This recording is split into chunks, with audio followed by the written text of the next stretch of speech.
मैं माननीय मुख्यमंत्री जी से और प्रदेश अध्यक्ष जी से अनुरोध करूंगा कि दीप प्रज्वलित करें।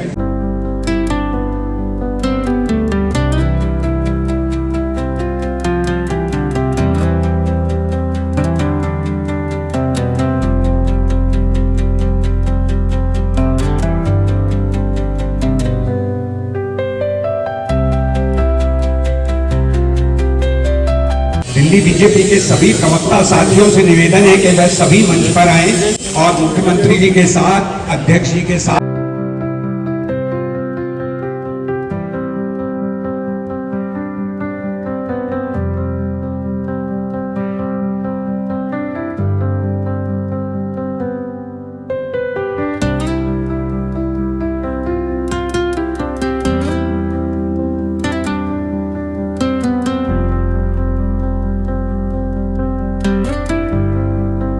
मोहन सिंह बिष्ट जी से मेरा अनुरोध है कि मंच पर आए। कमली जी, राजकुमार चौहान जी, कैलाश गहलोत जी,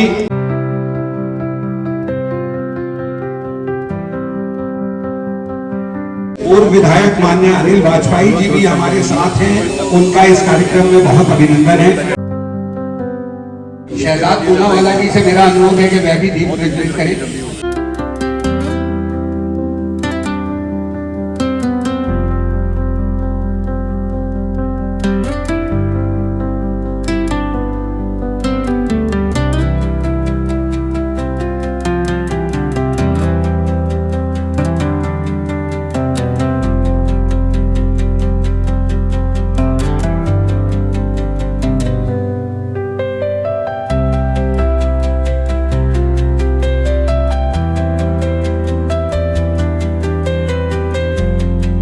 अध्यक्ष जी से अनुरोध करूंगा कि इस अवसर पर सभी पत्रकार बंधुओं को और पार्टी के उपस्थित पदाधिकारी साथियों को दिवाली की शुभकामनाएं दें और उसके बाद मुख्यमंत्री की शुभकामनाएं देंगे।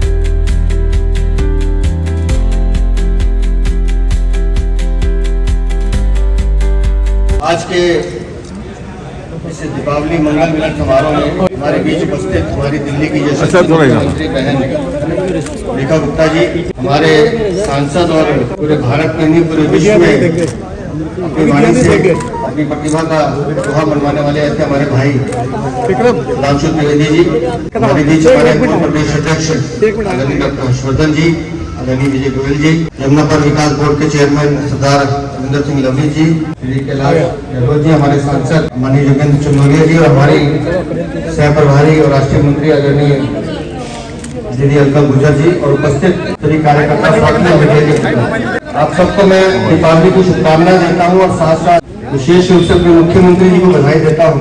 अभी कुछ मीडिया मित्रों को मैंने बताया कि पिछले 8 सालों में जो पुरानी सरकार थी वो झूठे तथ्य माननीय सुप्रीम कोर्ट या कोर्ट के आगे रखती थी। दिल्ली वाले अपने धर्म, अपनी परंपरा, अपनी संस्कृति का वो उत्साह और उमंग से वर्धन नहीं कर पाते थे जो उन्हें करना चाहिए था। लेकिन दिल्ली की जनता ने एक सही सरकार चुनी, एक सनातनी सरकार चुनी। उसका परिणाम है कि अब दिल्ली में ग्रीन क्रैकर्स माननीय सुप्रीम कोर्ट की अनुमति मिली है और उसके लिए कोर्ट में जाने का श्रेय हमारे दिल्ली के मुख्यमंत्री को एक बार जोरदार ताली जाके का अभिनंदन करें। इस दिवाली पे केंद्र सरकार द्वारा जहां जीएसटी के माध्यम से पूरे देश में हर घर को तो कुछ न कुछ छूट दी गई है, वह दिल्ली वालों के लिए तो ये डबल बोनस होगा। जहाँ कल व्यापारियों को 725 करोड़ से ज्यादा रिफंड मिला है, वहीं पानी के जो सरचार्ज थे वो बिल्कुल जीरो करके हमारे मुख्यमंत्री ने कई लाखों परिवारों को आनंदित किया। और आज एक बड़ा अवसर हम दिल्ली वालों के लिए रहने वाला है। आज कर्तव्य पथ पर हमारी दिल्ली की मुख्यमंत्री जब 1.5 लाख से ज्यादा दियों को प्रज्वलित करेगी तो सिर्फ कर्तव्य पथ नहीं जगमगाएगा, पूरी दिल्ली जगमगाएगी, पूरा देश पूरा विश्व देखेगा कि आने वाली दिल्ली कैसे जगमगाने वाली है, कैसे विकसित होने वाली है। इसके लिए मैं विशेष रूप से आपका आभार प्रकट करता हूँ और एक बार पुनः आप सबको दीपावली की बहुत शुभकामनाएं देता हूँ। अब मैं माननीय दिल्ली की लोकप्रिय मुख्यमंत्री श्रीमती रेखा गुप्ता जी, जिनके लिए अध्यक्ष जी ने इतना कुछ कहा और जो हमेशा कार्यकर्ताओं की प्रिय रहती हैं, उनसे अनुरोध करूंगा कि वह सभी को शुभकामनाएं दें। बहुत ही सुंदर और शुभ दिन आप सभी को मेरी ओर से धनतेरस की, दीपावली की, भैया दूज की बहुत ढेर सारी बधाई, शुभकामनाएं। सच में इस बार की दिवाली दिल्ली वालों के लिए दिल खुश करने वाली दिवाली है, जहां बच्चा, बूढ़ा, महिला, युवा, हर एक व्यक्ति का मन खुशी से झूम रहा है। सच में दिवाली का ये अवसर हर व्यक्ति को संतुष्टि देने वाला हो, प्रभु की कृपा देने वाला हो, ऐसा महसूस भी होना चाहिए। और हमने पिछले अपने 7 महीने के पूरे इस कार्यकाल में कोशिश की कि इस समय को सदुपयोग करते हुए दिल्ली की जनता के हर वर्ग को उसके लिए काम किया जाए। तो मैं ये समझती हूँ, एक और जहाँ यमुना की सफाई भरपूर तरीके से की जा रही है, छठ की तैयारियां की जा रही है, उसी दिव्यता के साथ में जिस दिव्यता की अपेक्षा हमसे हमारा पूर्वांचल का भाई करता है, और दूसरी ओर दिवाली जैसा महापर्व, इसकी धूम पूरे देश में हो, उसका भी पूरा इंतजाम किया गया है।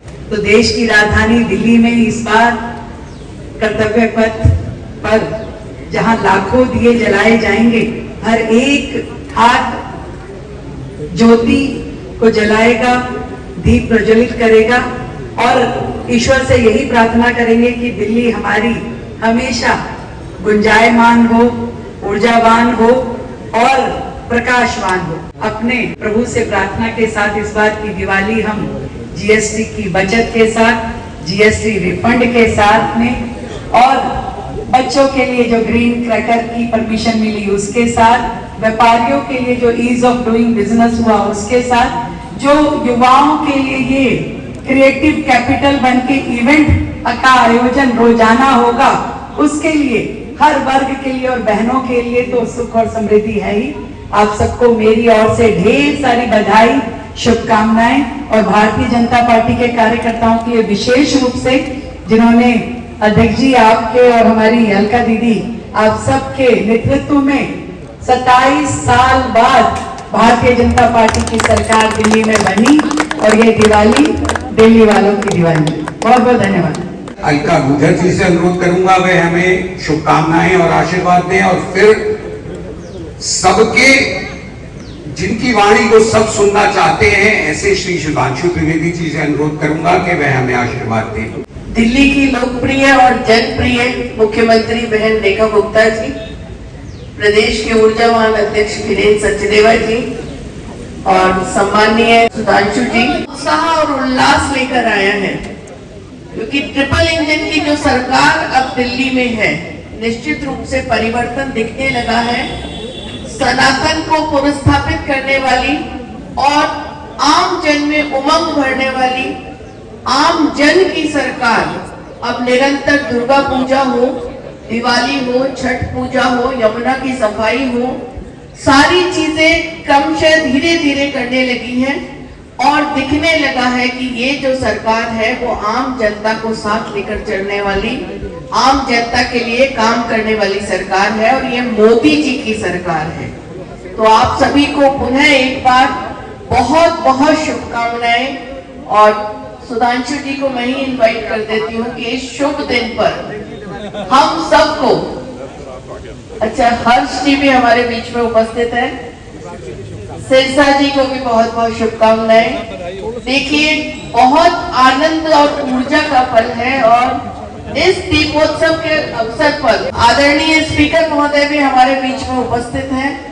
एक परिवार की तरह भारतीय जनता पार्टी का परिवार, मीडिया का परिवार और दिल्ली का परिवार इस शुभ दिवाली पर इकट्ठा होकर एक दूसरे को शुभकामनाएं देकर, शुभेच्छाएं देकर इस पावन पर्व को और भी सुंदर बना रहा है। एक बार पुनः आप सभी को बहुत बहुत शुभकामनाएं। यहाँ मंच पर विराजमान दिल्ली की लोकप्रिय यशस्वी मुख्यमंत्री आदरणीय रेखा गुप्ता जी, प्रदेश अध्यक्ष आदरणीय वीरेंद्र सचदेवा जी, सहप्रभारी आदरणीय अलका गुर्जर जी, विधानसभा अध्यक्ष विजेंद्र गुप्ता जी, पूर्व प्रदेश अध्यक्ष हर्षवर्धन जी, विजय गोयल जी, सिरसा जी, लवली जी और समस्त प्रदेश के पदाधिकारी और सरकार में भिन्न भिन्न दायित्वों का वहन कर रहे भारतीय जनता पार्टी के कार्यकर्ता। मैं अधिक न कह के सिर्फ इतना कहना चाहूंगा कि 21वीं सदी का सूरज उगने के बाद दिल्ली प्रदेश में पहली बार दिवाली आई है और वो दिवाली आकर उजाले से किस अंधेरे को पराजित करने का संकल्प दिखाती है, जो देश की भविष्य के लिए भी बड़ी सीख है कि एक्सपेरिमेंटल पॉलिटिक्स बहुत डेट्रीमेंटल हो सकती है। जो लोग नया प्रयोग करने की बात करते राजनीति में, वो प्रयोग के साथ कितना बड़ा राजयोग के साथ राजरोग लेके आते हैं, वो दिल्ली ने देखा, भुगता। 1 दशक तक उसका सहन करने के बाद, जो अभी बताया गया 27 वर्ष के बाद यह समय आया। वीरेंद्र जी अध्यक्ष थे और रेखा जी के नेतृत्व में अब जो सरकार नई सुबह की तरफ आगे बढ़ रही है, ये दिवाली एक और दृष्टि से भी महत्वपूर्ण है। वो सारा विषय तो अपनी जगह है कि भाई हम चौथी बड़ी अर्थव्यवस्था बनने के बाद आए हैं, चौथे बड़े स्टॉक एक्सचेंज बनने के बाद आए हैं, तीसरे बड़े ऑटोमोबाइल मैन्युफैक्चर बनने के बाद आए हैं, दूसरे बड़े मोबाइल हैंडसेट मैन्युफैक्चर बनने के बाद आए हैं और डिजिटल ट्रांजैक्शन में दुनिया के नंबर 1 देश बनने के बाद आए हैं। और आप सबने देखा कि दिल्ली के खान मार्केट में जब जापान के प्राइम मिनिस्टर आए तो उन्होंने डिजिटल ऐप से ट्रांजैक्शन किया। हम लोग बच्चे थे तो कहते थे जापान से सीखना है, अब जापान का प्रधानमंत्री कह रहा भारत से सीखना है और भारत का यूपीआई ऐप वीजा को पीछे छोड़कर दुनिया में एक दिन में सबसे ज्यादा ट्रांजैक्शन करने वाला डिजिटल ऐप बना है। तो दिल्ली से तो उसकी नई सुबह निकलनी चाहिए। तो दिल्ली में सरकार बनाना या दोबारा कमल खिलाना कोई बहुत आसान काम नहीं था। वो ऐसा था मानो टूटे हुए तारों से संगीत बजाना हो। तो अटल जी की इस पंक्ति से समाप्त करता हूं कि टूटे हुए तारों से फूटे बासंती स्वर, पत्थर की छाती में उग आया नव अंकुर, झरे सब पीले पात कोयल की कुहुक रात, प्राची में अरुणिमा की रेख देख पाता हूं। रेख मतलब रेखा जी भी है। प्राची में अरुणिमा की रेख देख पाता हूं, गीत नया गाता हूं, गीत नया गाता हूं। धन्यवाद।